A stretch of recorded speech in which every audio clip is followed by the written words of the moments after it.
Merci. Nous poursuivons notre tour d'horizon des invités avec Naval Group et nous recevons Nicolas Sierravola qui est directeur des axes fédérateurs R&D de Naval Group. Nicolas, bonjour. Bonjour. Vous nous entendez, nous vous voyons, nous vous entendons et vous avez la parole. Ok, vous m'entendez bien, c'est ça? Parfaitement. Très bien. Alors, bonjour à tous.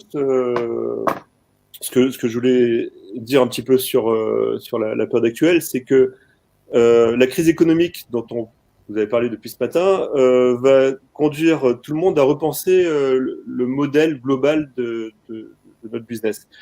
Et donc, particulièrement Naval Group. Ce qu'on a d'ores et déjà identifié, c'est que l'innovation doit être au cœur de cette démarche. Parce que l'innovation permet de recréer des démarches pour pouvoir réinjecter dans l'innovation, et l'innovation permet de recréer de nouveaux. Donc on essaie de repartir sur un cycle vertueux. Le cycle inverse serait le cycle de crise qui fait qu'on arrête d'investir dans l'innovation, donc on peut plus regagner la confiance des clients avec de nouvelles choses, et donc on perd des programmes, et donc on peut plus encore moins innover, etc. Donc on veut clairement avoir une démarche positive et vertueuse, et ça passe par l'amorçage à temps, passe par le maintien de l'effort d'innovation, notamment en termes d'autofinancement pour ce qui concerne Naval Group. Voilà. Néanmoins, là je parle de Naval Group, mais c'est l'ensemble de la chaîne de l'activité de l'industrie navale qui doit être connectée, qui doit avoir une démarche cohérente. Dans cette chaîne, il y a d'abord la Marine nationale et la DGA. Je parle du business en France, qui est quand même celui qui est le plus structurant, notamment dans le contexte, encore une fois, d'aujourd'hui. La marine reste le client principal et surtout un client très solide. Ça, on en est tout à fait confiant.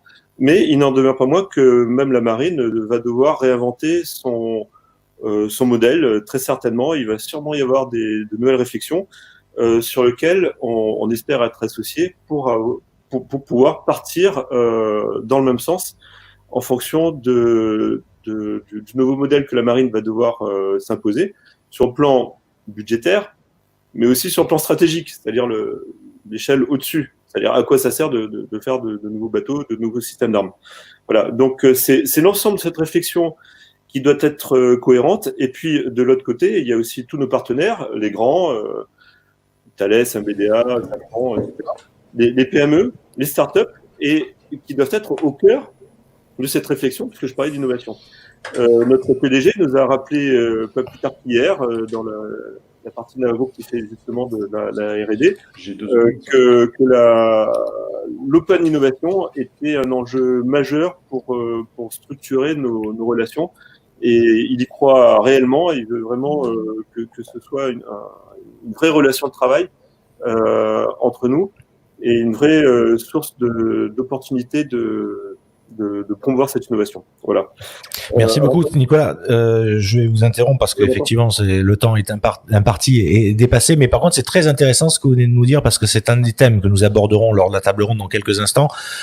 Justement, cette relation entre les PME et les grands donneurs d'ordre. Et donc, effectivement, ce que vous venez de donner comme information là est capital.